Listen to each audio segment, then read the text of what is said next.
Welcome to ISTV English News, and let's have the top stories on ISTV News today. 3 BSF personnel injured in bomb attack near Napetpally, Kamrantong.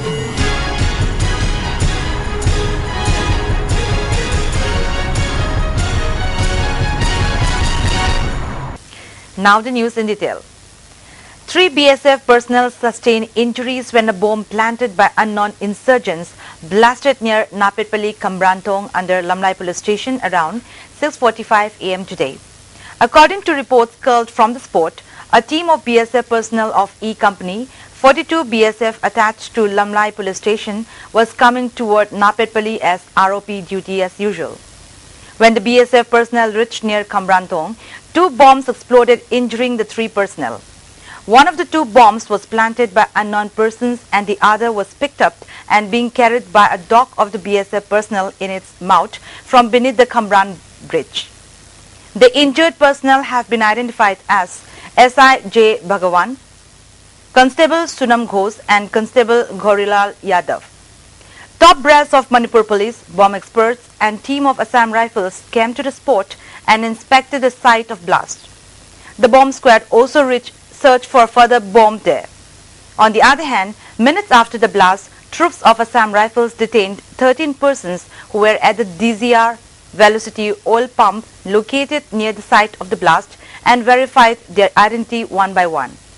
7 of them were reportedly taken away by the Assam Rifles troop for further questioning. The injured personnel have been evacuated to Reams Hospital. No group has made any claim for the bomb attack so far. The dead body of a man who looks like a non-Manipuri that was found atop Kangsing Hill between Khongsang and Tuisang on February 6th has been picked up by Ternopal police. The body is about 4 feet 10 inches tall, about 40 years old, dark in complexion, and wears a brown color jogging shirt and a pair of black color trousers. Most parts of the body have been decomposed. The mortal remains have been kept at the Reams mortuary for identification and further medico-legal procedures. CPI Imphal East District Committee has unanimously resolved to urge the state and the central governments to rename the Jawaharlal Nehru Institute of Medical Sciences JNIMS after the Iron Lady Irom Sharmila, who has been fasting for the last 15 years demanding repeal of AFSPA. The resolution was taken during the 11th District Conference of CPI Imphal East, organized by Imphal East District Council, held at Kalavidya Bhavan, Khurai today. Secretariat member of CPI N. Mangi, Secretary of AITUC Manipur L. Sotin Kumar, Secretariat member B. Sharma, Secretary of Imphal East District Council R.K. Amosana, and many cadres of the party took part in the conference. Speaking on the occasion, N. Mangi said, people have started keeping faith in CPI as the party has its unique ideology which is very different from other political parties. It is high time people understood and checked the wall of privatization made by the present and past government, which is trying to categorize the people as poor and rich, he added.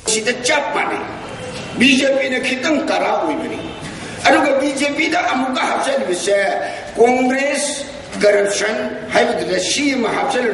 communalism plus C plus C plus C. Congress corruption.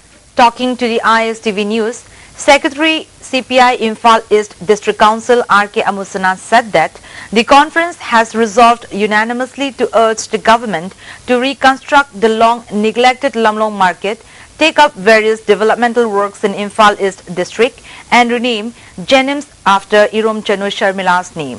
Sigumba Miyangi Manipur Gitamaka Katoba Nupiase Masina Hojik Jawaharlal Nehru Institute of Medical Sciences and Kaulibase Masigi Mauta Masi Irom Chanu Sharminagi Mingda Wolaga Sharmilagi Hospital do Madu Kaunana Gitamata Nasigishina Warep Logani Mado Manipur Sarkar Taksingani Loner Bharat Sarkar Mado recommend Taunabigamata Tagani. Residents of Top Mayalekai, Makhalekai and Top Wama today staged a sit-in demonstration at Top Dasera in protest against forcible acquisition of grazing field of Kangla Tongwi for setting up a government polytechnic and laying foundation stone. Further, the residents have announced to boycott local MLA Amin Shah for the forcible acquisition of the grazing field and laying foundation stone without taking any consent of the residents. Talking to media persons, the residents said yesterday the residents protested against the alleged laying of foundation stone for government polytechnic by the MLA. But the MLA forcibly laid the foundation stone by using security force. If no amicable solution is brought about, the ongoing agitation will be continued, the residents warn.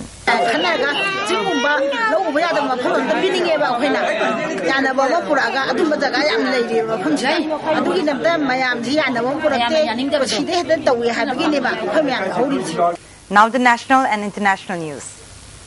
Even as political drama intensifies in Bihar, Chief Minister Jitan Ram Manjhi will meet Prime Minister Narendra Modi today evening, said sources, adding that he is likely to discuss the Janata Dal United crisis and demand special status for the state. The political situation in the state has become very unstable as 97 JDU MLAs have unanimously elected Nitish Kumar as the leader of the house, and he will stake claim today to form the government in Bihar. Without much support from his own party, the options before Manjhi are limited and he is likely to resign soon. Manjhi is hopeful of the Bharatiya Janata Party's support in case he chooses to stay on as a chief minister. The options before Manjhi are limited. He can go for a cabinet expansion inducting 30 new ministers, or he can send the proposal for dissolution of the assembly. But any floor test would be a challenge because Manjhi doesn't have the requisite support within his own party. Aam Aadmi Party might be front-runner in the race to take over the reins in Delhi, but it has fallen way short of achieving its target of collecting rupees 30 crore before the February 7th polling.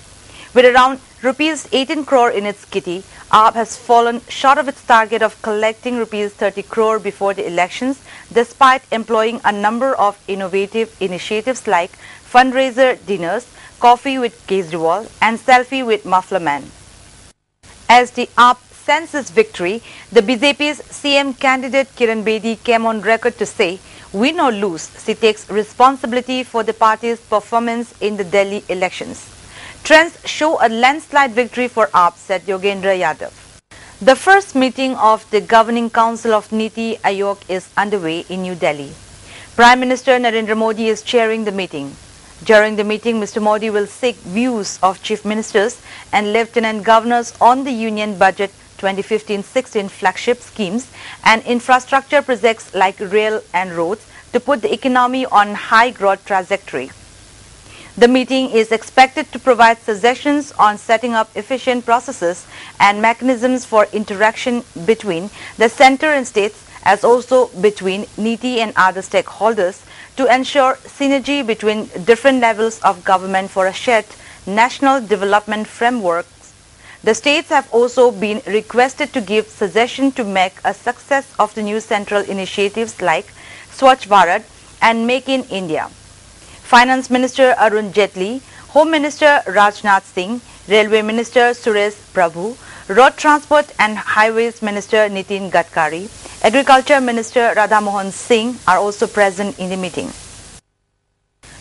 Nobel Peace Laureate Malala Yousafzai today called for global support to help release more than 200 Nigerian schoolgirls kidnapped by Boko Haram as they marked 300 days as hostages.